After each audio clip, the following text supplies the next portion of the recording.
और अपना विचार प्रस्तुत करें आदरणीय रजत प्रसाद संघ जी कि समय ने, चूंकि इतिहास की बात है कि समय ने अंधेरों से दोस्ती की है, समय ने जब से अंधेरों से दोस्ती की है, हमने जला के अपना घर रोशनी की है और गवाह है दीवारों पे धुएं के धब्बे कि यहाँ कभी रोशनी ने खुदकुशी की है। आपके बीच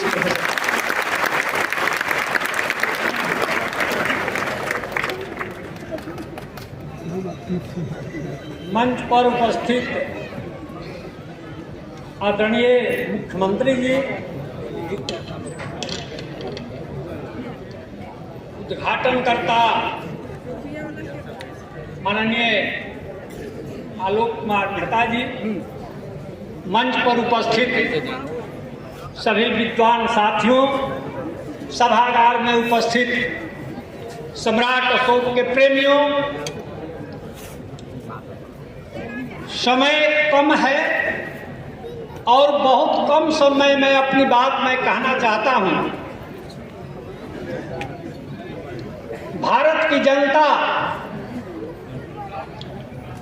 ऋणी है बिहार के मुख्यमंत्री के प्रति, जिन्होंने पूरे देश के इतिहास में ये पहले और अब तक के आखिरी मुख्यमंत्री हैं जिन्होंने सम्राट अशोक जयंती के अवसर पर राजकीय अवकाश की घोषणा की है।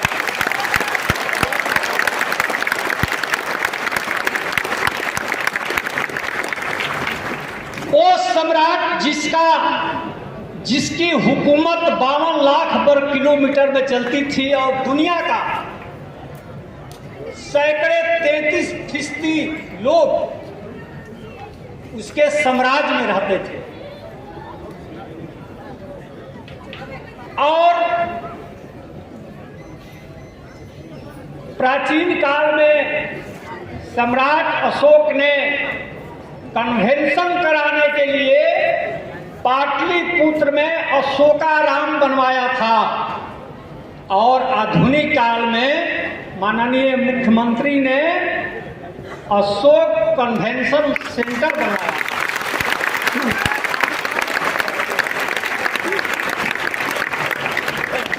मुझे तो आश्चर्य इस बात की है कि नालंदा यूनिवर्सिटी, नालंदा महाविहार की रिपोर्टिंग फ्रांसिस बुकानन ने की थी और उसकी खुदाई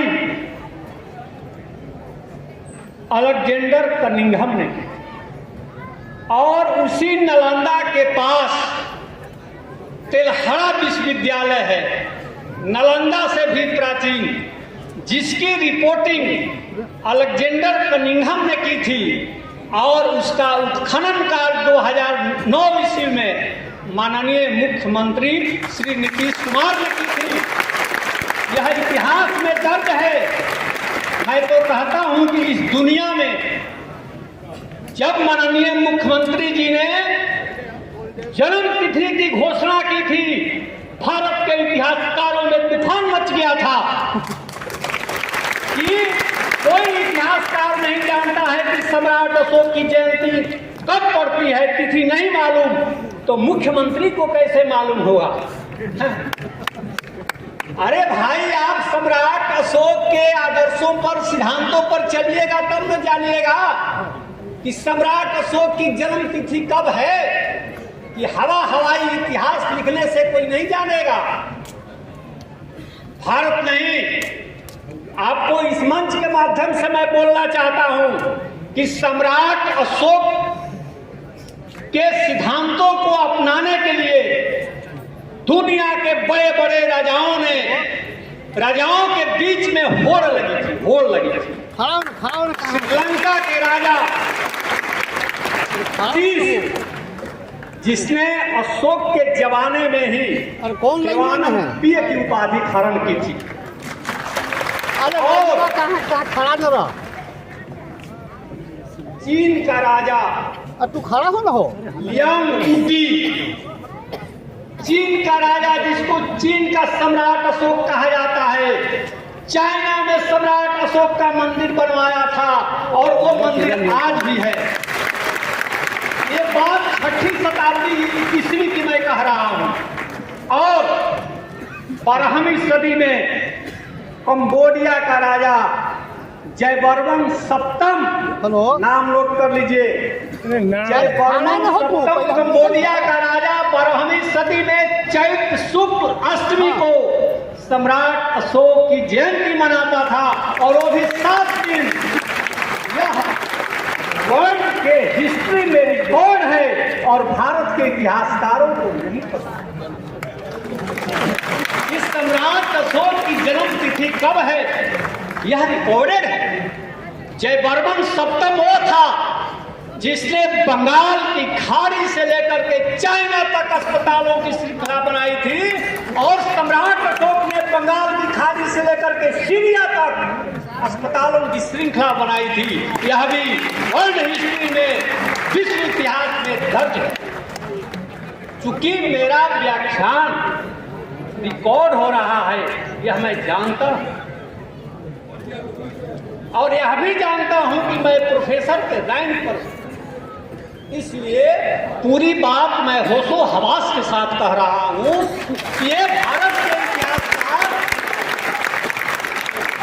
जिन्होंने भूरा पर से उठा कर करके मूरा को लाया और कहा कि यहीं से मौर्य हैं, व्याकरण नहीं मालूम है, ग्रामर नहीं मालूम है कि भला मूरा से मौर्य शब्द कैसे बनेगा, न पाली में, न प्राकृत में, न संस्कृत में।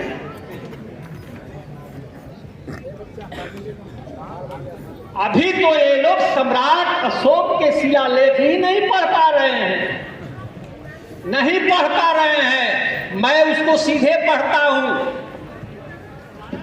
बहुत सारे इतिहासकारों ने लिखा देवा नाम प्रिय, देवताओं के प्रिय राजा अशोक। मैंने सोचा कि जरा पढ़कर हम भी देखें। अरे भाई, वो सम्राट अशोक ने उसको प्राकृत भाषा में लिखा है,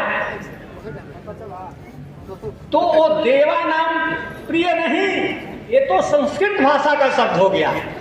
देवानम पीय लिखा हुआ है, देवानम पीय, और वहां देव का मतलब है अरहत, बुद्ध। बुद्ध प्रिय राजा अशोक, देवानम पीय का अर्थ हुआ ये नहीं कि देवताओं के प्रिय राजा अशोक।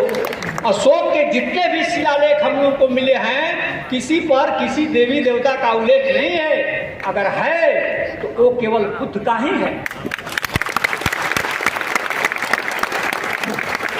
एक बात ध्यान आ गया, यहाँ एक मोहल्ला है भिखना पहाड़ी, पटना में। चूंकि मुख्यमंत्री यहाँ उपस्थित हैं, इसलिए मैं यह बात कह रहा हूँ कि भिखना पहाड़ी क्या है। भिखना पहाड़ी जो मोहल्ला है, वहाँ पर सम्राट अशोक ने एक पहाड़ी बनवाई थी अपने छोटे भाई को रहने के लिए। वो राजगीर के गिरधकूट पर रहते थे सम्राट अशोक के छोटे भाई। लेकिन बाद में जो राजकुमार महिंद थे, सम्राट अशोक के बेटे महिंद, जिसे हम लोग संस्कृत में महेंद्र कहते हैं, महेंद्र उनका नाम नहीं था, महिंद था, तो वहीं रहते थे। 1894 ईस्वी में, 1892 ईस्वी में लॉरेंस वार्डेल ने उसकी जांच की थी, भिखना पहाड़ी। वो रिटन किताब है उसकी, अंग्रेजी में। तो वो क्या देखे वहां कि भिखना पहाड़ी एक पहाड़ी थी। ये 1892 की बात है, बहुत समय नहीं बीता। तो एक पहाड़ी थी और पहाड़ी के ऊपर भिखना कुंवर की पूजा होती थी। और उस लॉरेंस वार्डन ने लिखा है कि भिखना कुंवर और कोई नहीं, भिखू कुंवर माने भिखू महेंद्र ही थे, महेंद्र, जिनके नाम पर यहाँ आज भी पटना में महेंद्र घाट है। वो आदमी बौद्ध धर्म के प्रचार के लिए श्रीलंका चला गया और आज भी थेर महेंद्र की समाधि वहां श्रीलंका में मौजूद है। आज भी। लेकिन हम भारत के लोग थेर महेंद्र के नाम पर पटना में कोई भी स्मृति चिन्ह नहीं बनवा सकते। यह दुखद तथ्य है। हमारे सूबे का नाम बिहार है, तो जाहिर है कि चप्पे चप्पे पर बिहार था। रेंसांग ने अपनी डायरी में लिखा है कि इस पटना में 100 बिहार थे, 100। अब सोच लीजिए, सम्राट अशोक के बड़े बड़े लाभ थे, बड़े बड़े स्तूप थे। उस समय पटना कैसा रहा होगा। मैं एक एग्जाम्पल छोटा सा देना चाहता हूं। आरा का आरा का नाम क्या था? आरा का नाम था आराम नगर। आप कहिएगा कि प्रोफेसर साहब क्या कथा कहानी कहने लगे? कथा कहानी नहीं है, रुकिए जरा एक सेकंड। इसका सबूत है मसाढ़ में आरा से 6 मील पश्चिम गांव है, जहां से सम्राट अशोक का वो जो सिंह स्तंभ है वो मिला है, जो आज पटना म्यूजियम में है। रेंसांग जब आए थे तो सम्राट अशोक का बड़ा पिलर और स्तूप आरा में देखे थे। लिखे थे कि मसाढ़ से 6 मील पूरब है। इधर हम लोगों को मसाढ़ में एक अभिलेख मिला है, उस पर शंकर लाल नाम का एक आराम नगर के आदमी का दिया हुआ दान है, जैन मूर्ति का। उसी पर लिखा हुआ है कि इस शहर का नाम था आराम नगर, और आराम नगर का एक ही अर्थ होता है जहां पर बहुत सारा बौद्ध विहार हो, और जो बौद्ध विहारों का नगर है वो आराम नगर है, और वही आराम नगर आज आरा है। इतना बड़ा परिवर्तन हो गया। और अंग्रेज जब आए तो कहे कि भाई ये कौन सा शहर है? तो आरा की जनता भोजपुरी बोलती थी, तो बोली कि आरा है। तो अंग्रेज बहुत दिन लिखे ARRAH, आरा है। चलिए, समय कम है, बाद में फिर से बोलेंगे। धन्यवाद, आप लोग ने सुना, बहुत बहुत धन्यवाद।